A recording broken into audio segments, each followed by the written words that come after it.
I'm going to go over a sighting report that was submitted to us about a Bigfoot encounter in the Rocky Mountains.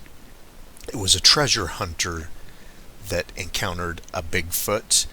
It was kind of an eerie encounter searching for Forrest Fenn's treasure.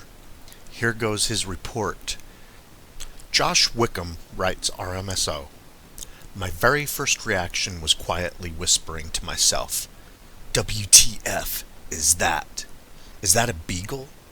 It looked like the skull of a beagle dog, only much bigger, like 4 times the size of any beagle I've ever seen.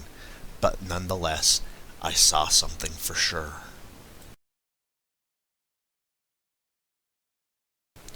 It began with an obsession for Forrest Fenn's treasure, which led to Yellowstone while I frantically searched portions of the park to help save my life from the consequences I had created, and $1 million treasure would solve a lot of my problems. Or so I thought anyway. I no longer think it's in Yellowstone or even Wyoming, but at that time I was convinced it had something to do with the Firehole River in Yellowstone. While I was looking for the treasure, I found something possibly even more unnerving than finding a Bigfoot. It really caught me off guard. I was looking for shining things in the Firehole River in hopes a treasure chest, only to find 2 spark plug sockets. You know, the kind of thing you use for a ratchet to remove spark plugs from a combustion engine. And the effing things were part of the rock. They were embedded in the rock. It was obvious the rock had melted over these tools. I have lost sleep dozens of times over this because it doesn't make sense. Also, one of them is still there. I removed the other one with my Gerber like a jerk, but thankfully the other one was too solidly encased in the rock. I went into extreme thick forest near the Firehole swimming hole, and I remember it was a very weird experience. I even remember pointing at the thing that suddenly didn't look like a beagle anymore and was a lighter shade of rock, so I could take a pee and not lose track of it. I'm of sound enough mind to know something wasn't adding up. I was trying to find a way around the actual fire hole, which after 4 hours I found my way, but it was territory man had not been in for a while, or if ever, at least coming from the nearest roads. The backside was open, and a very eerie feeling. Maybe a really little man, but no one my size with a 3-day military pack.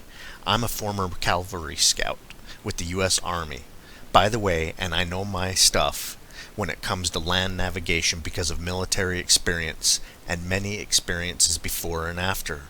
I had used my land navigation skills a few times recently, and even whipped out the paper map for this one, because I was driven by greed and desperation. I am no longer greedy. The whole treasure hunting experience helped change me forever as a person.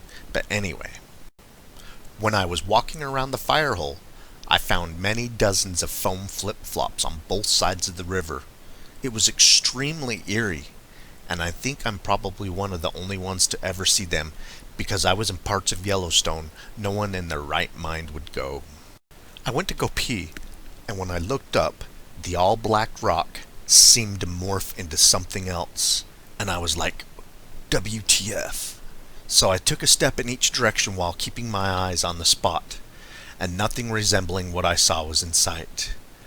I even started talking to the rock, knowing me, probably taunting it, because I had my 45 and some bear spray, and I really didn't give a damn about myself around that point in time in my life, to be honest. I recall suddenly I got kind of confused and forgot where the hell I was, or what I was even doing, and I looked at the same spot and there was nothing there at all now. The damn rocks disappeared or something. I don't know what the hell happened, but I do know I didn't go anywhere, and it only took a few minutes because my phone logs my location and course and time. When I put my backpack on, I saw some massive black animals hauling ass towards where the river and road were to the north.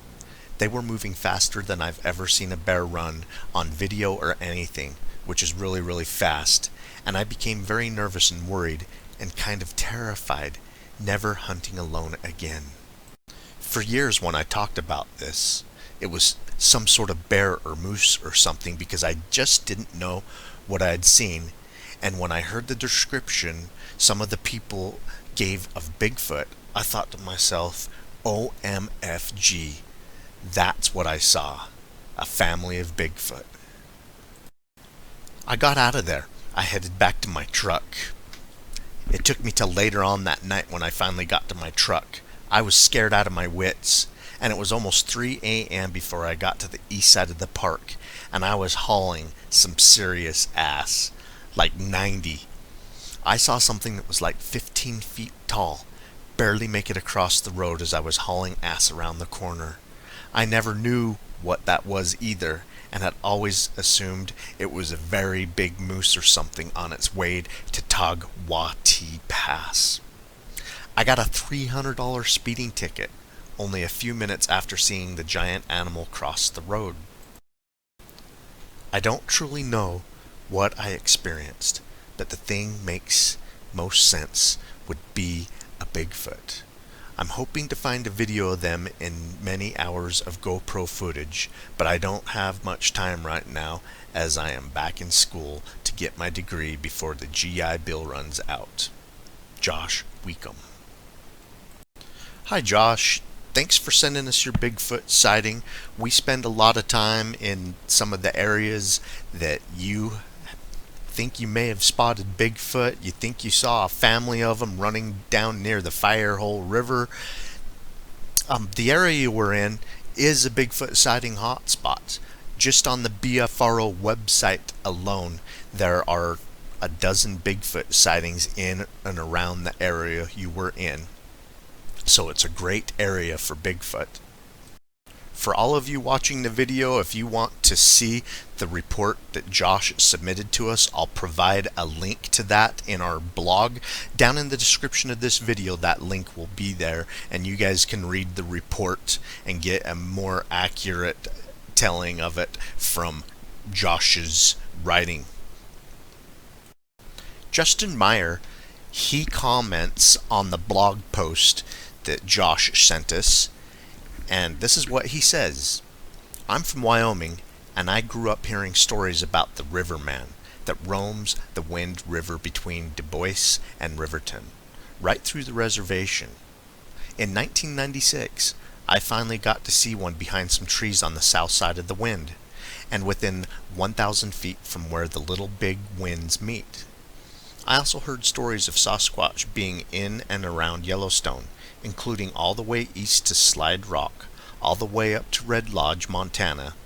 I wouldn't be too afraid to pack in there, but I would need a group of people to go with me, and I would fear the grizzlies.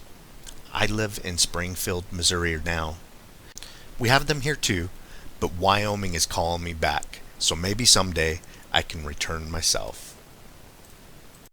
Hi Justin, thanks for commenting on the blog post. I've got something else I want to point out. The Snake River is just a Bigfoot highway. The Snake River actually comes from the Yellowstone area, goes down through the Tetons, and crosses across Palisades as it goes into Idaho. The whole length of the Snake River is just chock full of Bigfoot sightings all the way to where it empties into the Columbia, etc.